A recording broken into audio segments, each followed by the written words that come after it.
बाल विकास स्कूल खादरा के online classes में आपका एक बार फिर से स्वागत है। बहुत बहुत अभिनंदन है। आज हम कारक प्रकरण को आगे लेकर के चलते हैं। आज हम पढ़ेंगे पंचमी विभक्ति अपादान कारक। अपादान कारक में पंचमी विभक्ति होती है जिसका चिन्ह होता है से, अलग होने के अर्थ में। किसी भी वस्तु का किसी से अलग होना जब दर्शाया जाता है तो वहां पर अपादान कारक होता है, पंचमी विभक्ति होती है। अब यहाँ पर अपादान किसे कहते हैं, ये प्रश्न हमारे सामने आता है। सबसे पहले अपादान किसे कहते हैं? यह एक सूत्र है, ध्रुवम पाये अपादानम। ध्रुवम पाये अपादानम, ये सूत्र कहता है अपाये सति यद ध्रुवम तस्य अपादान संज्ञा भवति। अपाये सति यद ध्रुवम तस्य अपादान संज्ञा भवति, अर्थात जिससे कोई वस्तु अलग होती है, जिससे कोई वस्तु अलग होती है उसकी अपादान संज्ञा होती है। ये याद रखने की चीज है, यहां विशेषकर ध्यान देने की जरूरत है। जिससे कोई वस्तु अलग होती है उसकी अपादान संज्ञा होती है, जिससे कोई वस्तु अलग होती है। ध्रुवम पाये अपादानम, ये सूत्र कहता है कि जिससे कोई वस्तु अलग होती है उसकी अपादान संज्ञा होती है। फिर दूसरा सूत्र आता है अपादाने पंचमी। अपादाने पंचमी, ये सूत्र जो है ये कहता है कि जिसकी अपादान संज्ञा होती है उसमें पंचमी विभक्ति होती है। जहां भी अपादान संज्ञा होगी, अपादाने पंचमी, इस सूत्र से अपादान में पंचमी विभक्ति होती है। जैसे यहां पर उदाहरण दिया है, एक उदाहरण लेते हैं। पेड़ से पत्ता गिरता है।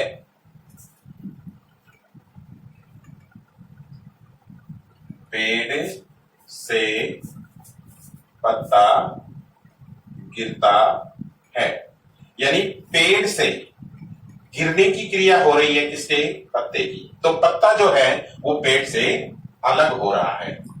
पत्ता पेड़ से अलग हो रहा है, तो अलग होने के कारण यहां पर पत्ता पेड़ से अलग हो रहा है। किससे अलग हो रहा है? पेड़ से।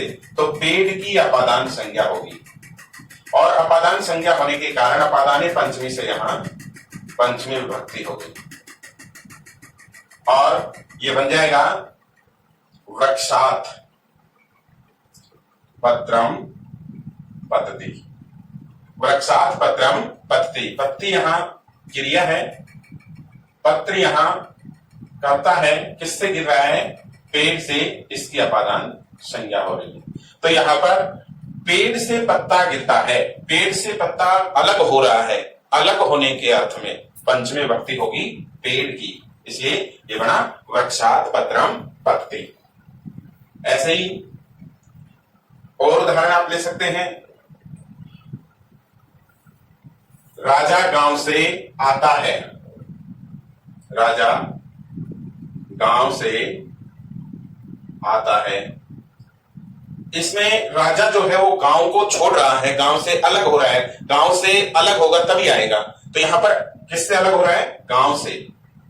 तो इसका बन जाएगा नृप है, ग्रामात् आगच्छति। राजा गांव से आता है। इस प्रकार से जब अलग होने की क्रिया दर्शाई जाती है तो जिससे अलग होता है उसकी अपादान संज्ञा होकर के अपादाने पंचमी से पंचमी विभक्ति होती है। आगे सूत्र आता है भीतार्थानाम भय हेतु। भीतार्थानाम भय हेतु, हेतु का मतलब होता है कारण। भीतार्थानाम, भीत यानी डरा हुआ, भीत अर्थ या फिर रक्षा अर्थ।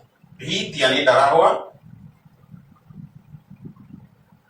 और रक्ष यानी रक्षा करना। इन अर्थ वाली धातुओं के योग में या इन अर्थ वाली धातुओं के साथ भय का जो हेतु है, भय या रक्ष का जो हेतु है यानी कारण है, उसकी अपादान संज्ञा होती है और अपादाने पंचमी से पंचमी विभक्ति होती है। जैसे बालक शेर से डरता है। बालक शेर से डरता है। तो यहाँ पर बालक जो है वो डर रहा है, डरने की क्रिया हो रही है, भय की क्रिया हो रही है किसकी? बालक की। लेकिन भय किससे हो रहा है? शेर से हो रहा है।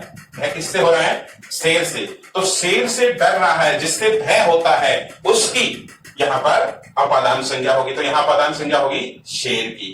किसकी होगी? शेर की। और यहां पर ये बन जाएगा बालक है सिंगात विभेति। बालक शेर से डरता है, अर्थात बालक को भय किससे लग रहा है? शेर से लग रहा है। बालक शेर से डर रहा है। ऐसे ही राजा दुष्ट से रक्षा करता है। राजा दुष्ट से रक्षा करता है, यानी राजा जो है वो रक्षा कर रहा है। रक्ष अर्थ वाली धातुओं में और भय अर्थ वाली धातुओं में भीतार्थानाम भय हेतु इस सूत्र से अपादान संज्ञा होगी। तो यहाँ राजा की द्वारा रक्षा की जा रही है, किससे? दुष्ट से। तो दुष्ट की अपादान संज्ञा होकर के अपादानी पंचमी से इसमें पंचमी विभक्ति हो जाएगी और ये बन जाएगा नृप है दुष्टात् रक्षति। राजा दुष्ट से रक्षा करता है। तो हमें यह ध्यान रखना है कि जहां पर भय या रक्ष अर्थ वाली धातुएं होती हैं उनके साथ जिससे भय होता है या जो भय का कारण होता है, हेतु होता है, उसकी अपादान संज्ञा होकर के अपादानी पंचमी से पंचमी विभक्ति हो जाती है। अगला सूत्र आता है आख्यातो उपयोगे।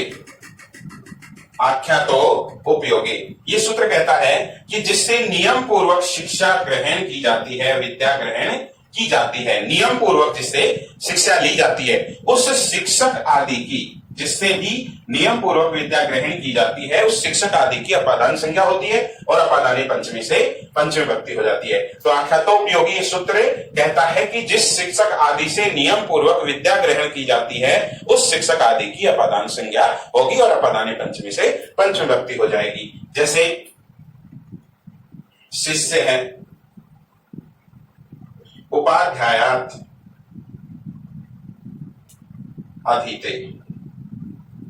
शिष्य उपाध्यायात् अधीते, शिष्य उपाध्याय से शिक्षा ग्रहण करते हैं।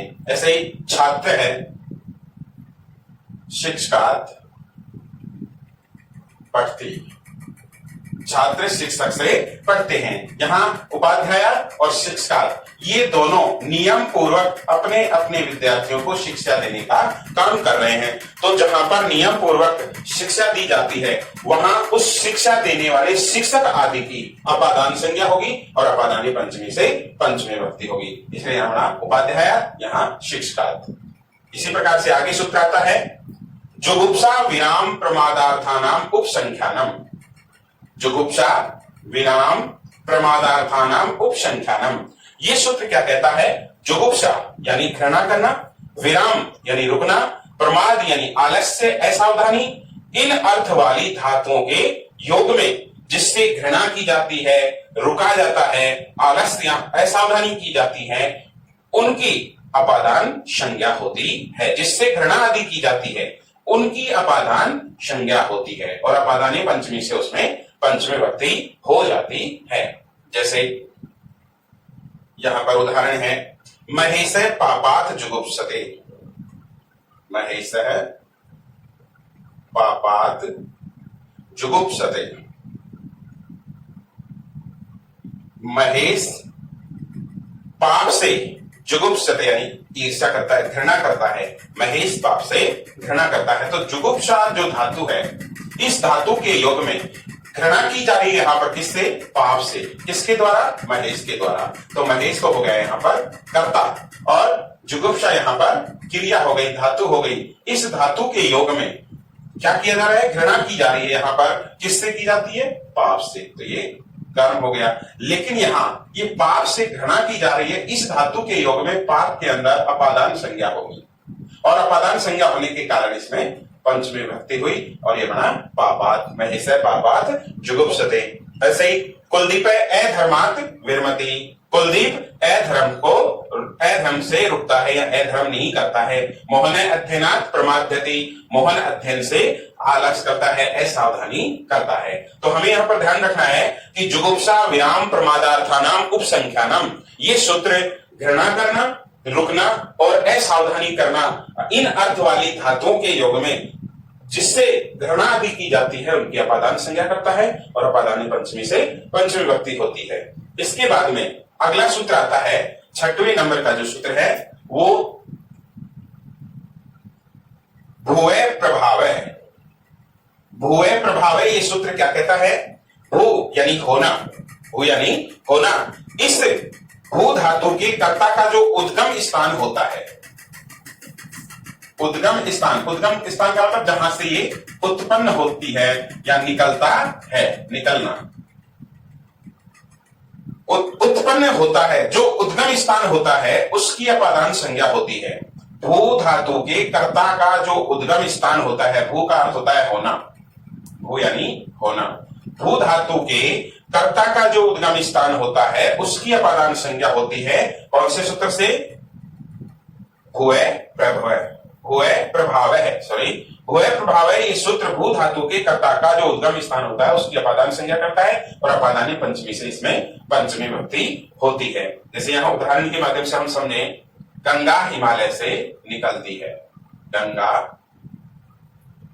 हिमालय से निकलती है, ये उदाहरण है।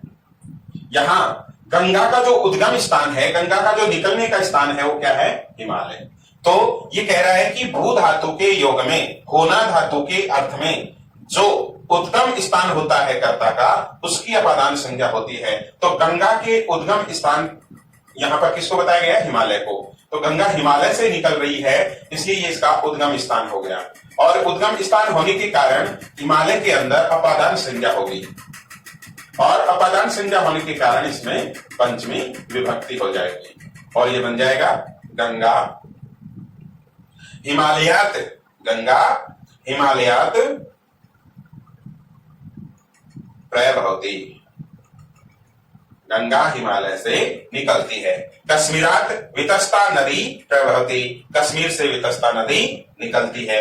इस तरह से जो उद्गम स्थान होता है कर्ता का उसकी अपादान संज्ञा होती है, भूय प्रभाव है इस सूत्र से। अगला सूत्र आता है जन कर्तृ ही प्रकृति। जन कर्तृ ही प्रकृति, जन का मतलब उत्पन्न होना, उत्पन्न होना, उत्पन्न होना। जन धातु का जो कर्ता है उसके हेतु, हेतु मानी कारण, उसके हेतु, हेतु यानी कारण, उसके हेतु की अपादान संज्ञा होती है। जन धातु का जो कर्ता होता है उसके हेतु की अपादान संज्ञा होती है। जैसे गोमयात वृश्चिक है जायते, गाय के गोबर से बिच्छू उत्पन्न होता है। गोमयात यानी गाय के गोबर से, वृश्चिक है यानी बिच्छू, जायते यानी पैदा होता है, यहाँ उत्पन्न होता है। तो यहाँ जन धातु के योग में, जन धातु के योग में इसका जो कर्ता है उसकी अपादान संज्ञा होगी। तो यहाँ गोम, गाय का जो गोबर है इसकी अपादान संज्ञा होकर के अपादान पंचमी से पंचमी विभक्ति हुई और ये बना गोमयात वृश्चिक है जायते, गाय के गोबर से बिच्छू उत्पन्न होता है। ऐसे कामात क्रोध है जायते, कामात क्रोध है जायते, काम से क्रोध उत्पन्न होता है, काम से क्रोध उत्पन्न होता है, कामात की अपादान संज्ञा होकर के इसमें पंचमी विभक्ति हुई। ये था जन कर्तृ प्रकृति। ये सूत्र जन यानी उत्पन्न होना अर्थ वाली जो धातु है उसके कर्ता जो है, उस कर्ता का जो हेतु है, कारण है, किस कारण से वो ऐसा हो रहा है, उस कर्ता के हेतु की अपादान संज्ञा होगी। जैसे यहाँ क्रोध के उत्पन्न होने का जो कारण है वो क्या है? काम। और ऐसे यहाँ बिच्छू के उत्पन्न होने का जो कारण है वो कौन है? गोबर, गाय का गोबर। इसलिए यहाँ पर गोबर की अपादान संज्ञा हुई और यहाँ काम की अपादान संज्ञा हुई। तो जो कर्ता की उत्पन्न होने का हेतु होगा उसकी अपादान संज्ञा होकर के अपादान पंचमी से पंचमी विभक्ति हो जाएगी। अब इसी क्रम में 8वां सूत्र आता है अंतर्धौ येनाद अदर्शनम इच्छति। अंतर्धौ येनाद अदर्शनम इच्छन्ति। ये सूत्र क्या कहता है? ये सूत्र कहता है कि जब कर्ता जिससे अदर्शन अर्थात छिपना चाहता है, कर्ता जिससे अपने आप को अलग रखना चाहता है, छुपाना चाहता है, जिससे अपने आप को गायब करना चाहता है, तो कर्ता जिससे दर्शन चाहता है, छिपना चाहता है, तब उसकी अपादान संज्ञा होती है। जैसे बालके मातु निलीयते, बालकः मातु निलीयते, यानी बालक माता से छिपना चाहता है, बालक माता से छिपना चाहता है। निलीयते ये क्रिया हो गई, बालक यहां कर्ता हो गया, बालक अपने आप को छुपाना चाहता है, किससे? माता से छिपाना चाहता है। तो यहां पर बालक है मातु निलीयते, ऐसे बालक माता से छुपता है। महेश है जनकात निलीयते, महेश पिता से छुपता है, महेश है जनकात निलीयते, महेश पिता से छुपता है। तो निलीयते यहां क्रिया हो गई और महेश यहां कर्ता हो गया। ये कर्ता जो है छिपने के कारण, कर्ता जो है आदर्शन होना चाह रहा है, किससे आदर्शित होना चाह रहा है? अपने पिता से, अपने पिता से छुपना चाह रहा है। तो जिससे छुपना चाह रहा है उसकी अपादान संज्ञा होगी। जैसे ध्यान पूर्वक समझना, महेश पिता से छुपता है, तो यहां महेश जो करता है ये छिपना चाह रहा है, छिपने अर्थ में कर्ता अपने आप को आदर्शित करना चाह रहा है। अंतर्भव येनाद आदर्शनम इच्छति, ये सूत्र कह रहा है कि जब कर्ता जिससे आदर्शन चाहता है, छिपना चाहता है, तो जिससे वो छुपना चाहता है उसकी अपादान संज्ञा होगी। तो यहां किससे छुपना चाह रहा है? पिता से छुपना चाह रहा है। यहां पर किससे छुपना चाह रहा है? माता से छुपना चाह रहा है। तो जहां पर वह जिससे छुपना चाहता है उसकी अपादान संज्ञा होगी, ना कि कर्ता की। कर्ता जिससे छुपना चाह रहा है उसकी अपादान संज्ञा होने के कारण उसमें पंचमी विभक्ति हो जाएगी। यहां जनकात में पंचमी विभक्ति हुई, मातु में पंचमी विभक्ति हुई। क्यों? क्योंकि कर्ता इनसे छुपता है, इसलिए यहां इनकी अपादान संज्ञा होकर के अपादान पंचमी से पंचमी विभक्ति हुई।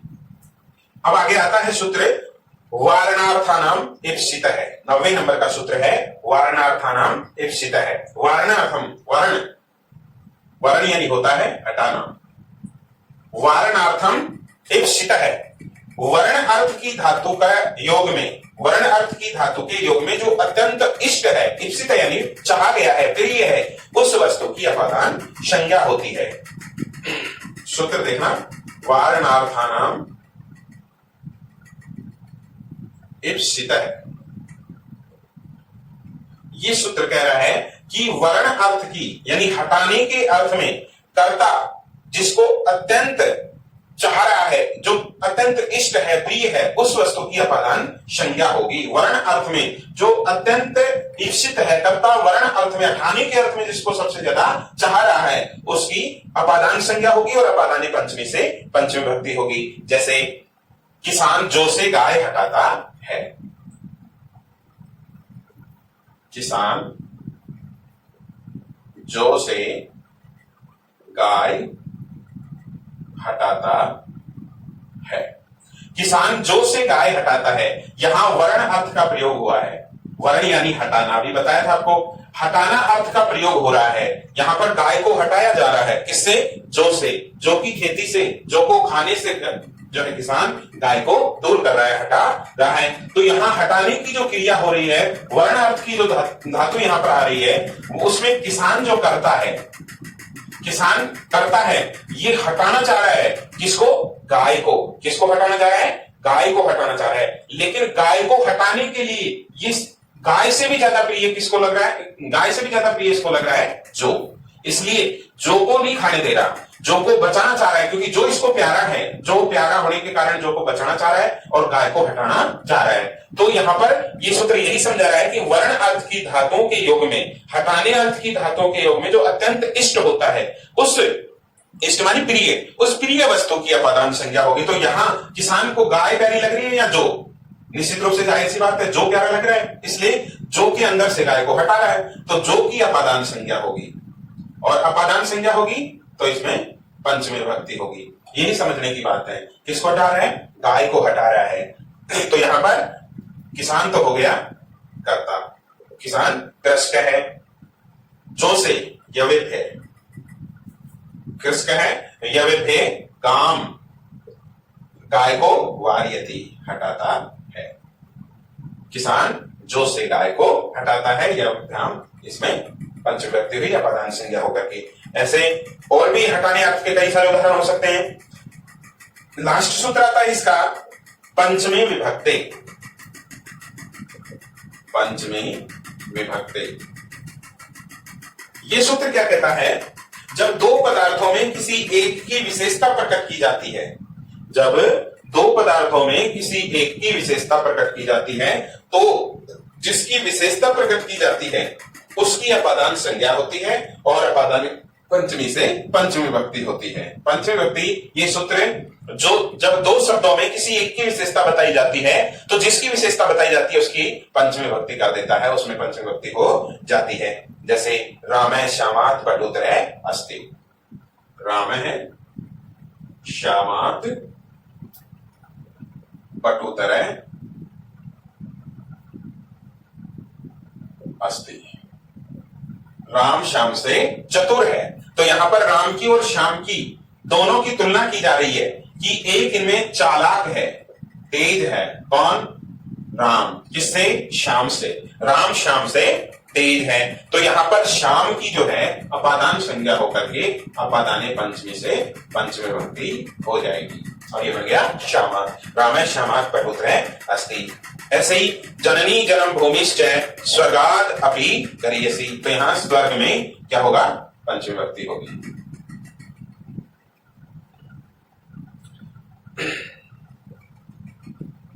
और बन जाएगा स्वर्गाद। इसी तरह से कुछ और शब्द हैं जिनके अंदर अपादान कारक पंचमी विभक्ति होती है, जैसे ऋत है यानी बिना, प्रभृति यानी से लेकर, बहि यानी बाहर, पूर्वम यानी पहले, प्राक यानी पहले या पूर्व, अन्य यानी दूसरा और अंतरम यानी बाद में, पृथक यानी अलग, परम यानी बाद। इन शब्दों के योग में भी पंचमी विभक्ति होती है, ये आपको याद रखना है।